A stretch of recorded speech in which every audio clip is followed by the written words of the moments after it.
Hello and welcome to the Fighting Moose podcast. I'm your host and narrator, Jason Hendrickson. This is a podcast where I retell stories, some fictional and some historical, that can be enjoyed by people of all ages. Now I don't recall why, but I was thinking of Mr. Elam the other day. I remember specifically thinking about the story, Wheel in the Sky, which I released back in January of 2020. But like I said, I don't recall what inspired those thoughts. Anyway, I figured, why not read another story from Mr. Elam? So today, we'll read the story titled The Curious Boy, which comes to us from the book Young Visitor to Mars, again, written by Richard Elam. Since this is a space story, I hope that you are looking forward to the upcoming solar eclipse happening here in the US on April 8th of 2024. I, for one, am excited and am hoping I can get down and see the eclipse in its totality. Now, let's turn to today's story. I hope you enjoy. Let's begin. Liftoff. We have a liftoff.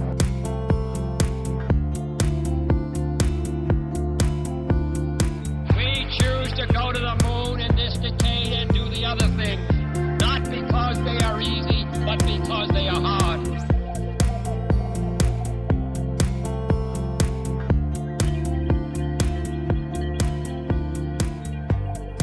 The Curious Boy.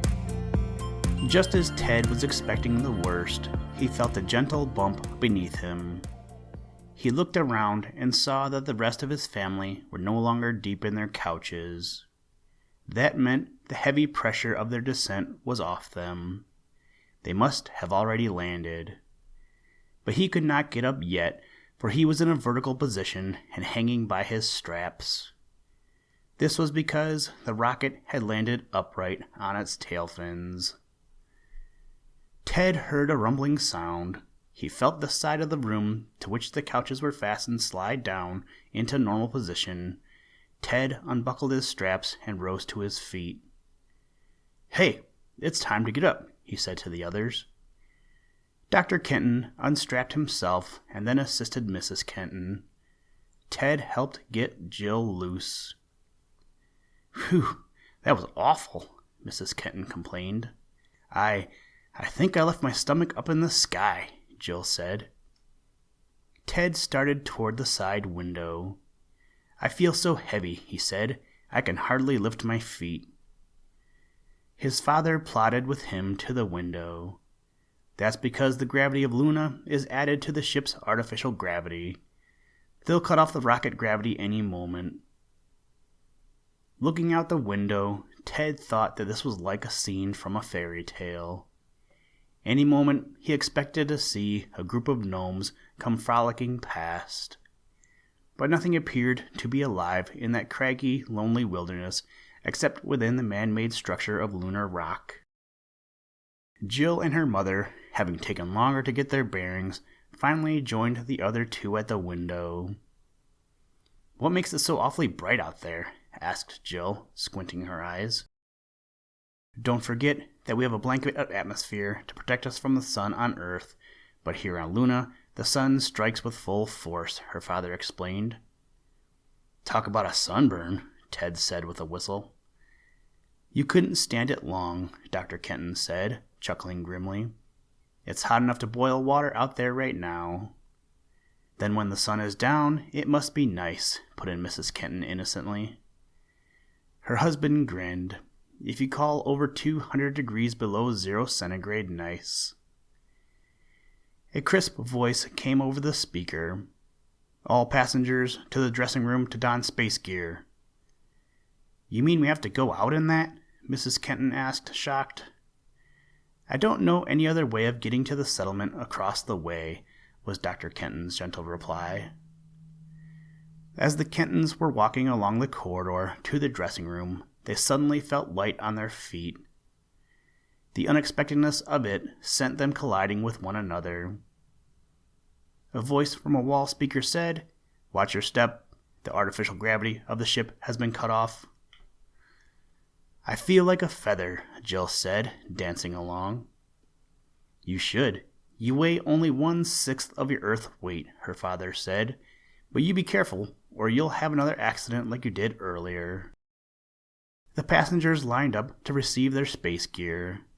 It was bulky equipment, but not very heavy in the light gravity. In the dressing room, several crewmen demonstrated how to put on the spacesuits. Dr. Kenton, who had put on much space gear in his time, helped his family into theirs. Climb into the flexible suit first, he said, as he demonstrated. Then all you have to do is to zip it up. So. What are these tubes on our backs? Jill asked, after the asbestos-covered suits were donned. That's your oxygen source, her father said. Those smaller boxes are refrigerator units that cool the air so that you won't burn up in the terrible heat out there. Weighted shoes were pulled on next. These were heavy in order to bring the wearer more nearly to his Earth weight. Dr. Kenton helped them on next with their plastic fishbowl helmets, fastening them in place with catches. They found that they could talk to one another, even from the airtight helmets, because of a compact radio attachment on the top. Last we put on were protective gloves. When everyone in the dressing room was fully attired, the strange company left the ship through an airlock, a pair of doors which kept the air pressure from escaping. The Shooting Star's gangplank, which was actually a long escalator, slid out of the side of the ship on gears until the bottom touched ground. Then the passengers stepped out of the airlock into it and were carried slowly downward. The rocket, in landing on her tail fins, was now in position for the fire off later into space. What a strange feeling it is, thought Ted, setting foot on a world outside of his own beloved Earth. The ground they walked on was soft and powdery, and his father said it was called pumice. The party was heading for a ring of stone buildings ahead, which were connected to one another by long tunnels. It reminded Ted of a giant wheel turned over on the ground. At the center was the largest building of all. Ted asked his father what it was. That's the headquarters building, the scientist answered. It's called the Hub, and it acts as a central control for all the other buildings around the circle. Why are the buildings connected with one another? Jill wanted to know. That's so the people inside can go from one to the other without having to put on spacesuits. You see, all the buildings and connecting corridors are filled with compressed air. The moon has no air of its own, so it has to be manufactured just as it is on the Shooting Star. Ted thought his father's voice sounded queer coming over his helmet receiver, but he guessed he would get used to it in time. The party from the Shooting Star entered a building where they removed their spacesuits. They were told that they were free to do whatever they liked until the ship was repaired for the journey to Mars. Some of the passengers said that they would like to make a tour of the wheel, and when others also expressed a wish to do so, a guide took the entire party around. The Kenton children found that most of the departments had to do with scientific research, while the rest were devoted to the running of the colony.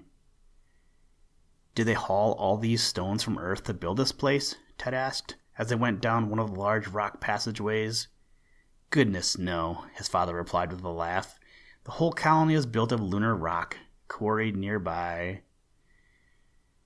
When the wheel had been circled by the sightseers, and it was learned that the Shooting Star would not be ready for hours for the fire-off, Dr. Kenton made a suggestion to his family as they sat idly with the other passengers in the lounge. I have an astronomer friend who runs an observatory not far from here, he said. Would you kids like to visit it? Their eyes sparkled with enthusiasm, and they both nodded as one. Mrs. Kenton, however, was not so ambitious. Not I, she said. That long walk around this building will last me for a good while. Ted noticed a sandy-haired boy of his own age watching them closely. Even as they made the tour around the wheel, the boy had listened intently to everything Dr. Kenton had said, and when the scientist had mentioned going to Mars, Ted saw that his eyes had lighted up as though with longing. "We won't be able to take the other passengers with us," Dr. Kenton told his son and daughter, "because there aren't enough cars available." After Dr. Kenton had chartered a car from the motor pool, he and his son and daughter went to the dressing room to climb into their space gear. As they were zipping up their suits, Ted looked toward the open doorway and saw the same curious boy watching them again. What could be his interest in them? Listen, Tranquility Base here. The Eagle has landed. That's one small step for man, one giant leap for mankind.